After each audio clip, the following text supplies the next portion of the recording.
why important The Boy Who Cried Wolf is if that was a... Things that are bent out of shape can make brakes lock up at a moment's notice, just because the adjustment's wrong. Let's get a little more secluded to decal the chronicling of some grotesque attributes. Would be bad things about humans would be they bald and then they lose teeth. These two things, if they were arbitrated with things that are like plugs, anytime I see hair plugs, it makes me want to throw up. Dead bird carcass, because that is a pinnacle of what a Hellraiser is all about, his face with pinhead. And then with teeth, if you were to have like wiring and then a microchip for reinforcing what the pulp of the roots are, you know, your teeth are ostensibly rocks, but then they have feeling, meaning you can get like a toothache. So that's, you know, a brilliant thing, that the tooth is a living rock that you feel, and it's because it has like this pulp between its roots. And so that's what a microchip would enact. If you were to have a fake tooth put in with a microchip and wires, which would be also gut-wrenching, just because the adjustment's wrong. So much would be the case as the path of least resistance if your arteries were clogged and the pressure from your guts were rotted, that of which was kept under wraps. I mean, within you internally. Things that would clot like blood almost get a mind of their own when inducing new technology about your environment. Flowers bloom and wings flap. If you were to ask a scientist or a botanist, how are those things able to do that? He could tell you accurately, but what isn't accurate enough is science botanists don't really know why water seeped up into the roots, how that's able to perform. It sounds like pressure that shouldn't be had because water goes downwards on planet Earth because of gravity. Lightning strikes. People know the basics of how the offset of electrons in clouds would have more majority on one side until they all of a sudden overhang and clap together in an equalization that results in a bolt and a crack of thunder. The two together are decaled, but no one knows why the offset is all of a sudden initiated. You could argue Brownian motion, but no, it's something more than that, as in how much antimatter had been around for matter to be overcame. What caused the Big Bang was the difference of the two as well. If you were to make inflation occur in cosmology, this did, and they think it's from annihilation patch, but once again, they don't know why the Big Bang had been offset from equal, matter being more than antimatter. These epic things could be seen as the aftermath being life itself.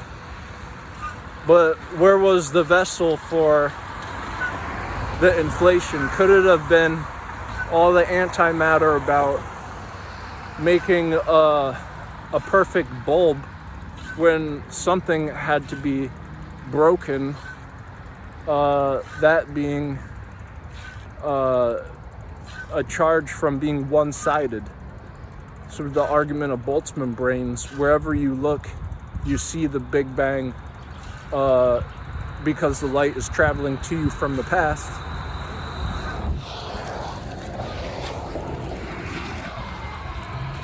So you'd be decohering the opposite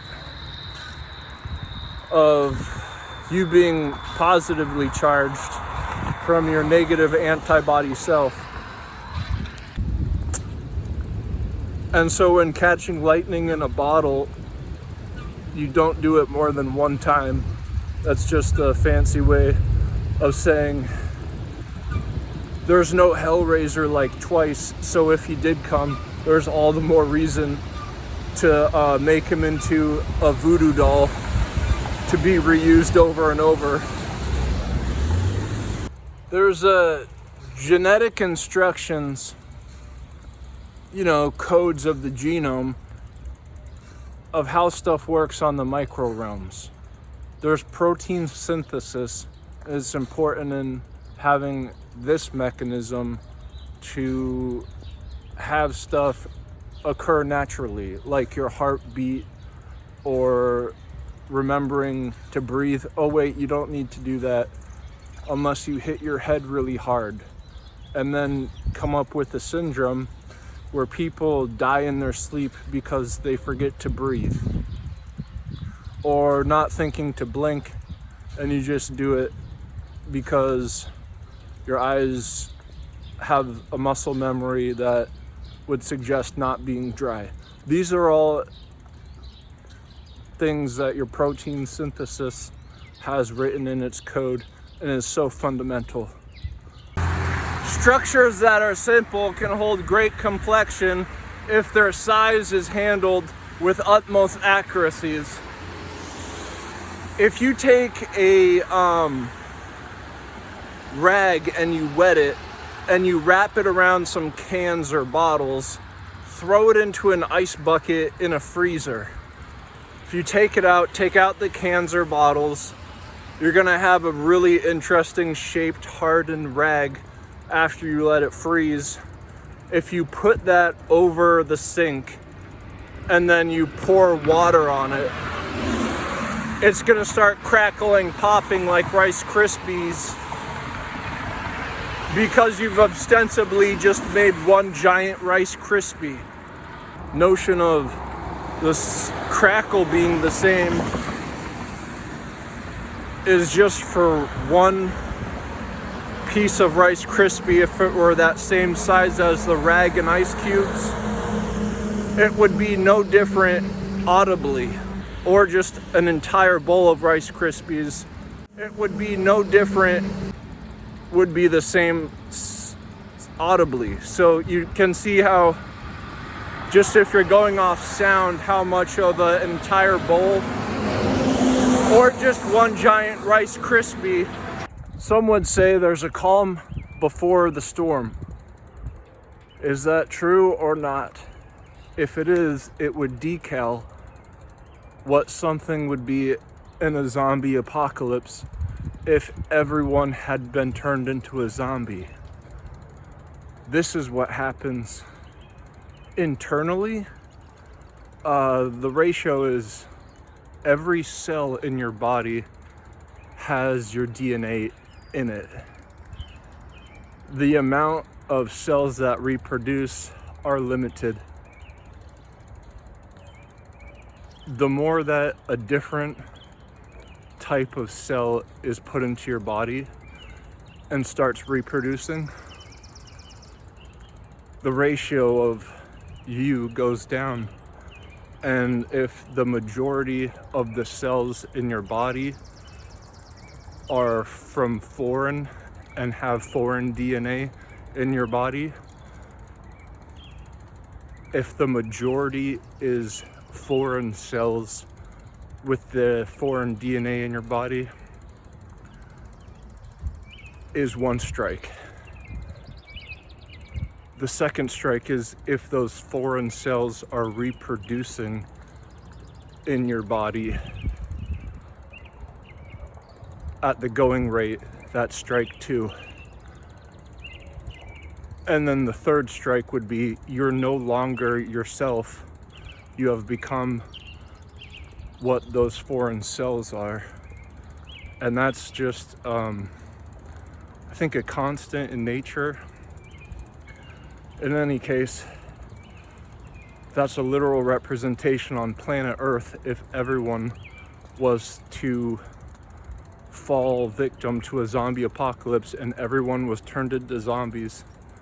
The argument would be, if the more than half of the globe's population were turned into zombies, and then if the population started reproducing zombies, that's strike one and strike two. And reproducing zombies and replication, it doesn't mean by birthing, because all they need to do is just have a droplet of their blood seep into your skin or eyeball, or get bitten by one and the skin breaks with saliva, and then you become a zombie. That's how a reproduction of a zombie is created. And so if half the population was turned into zombies, and then just the going rate was that of the reproducing of zombies were at a constant,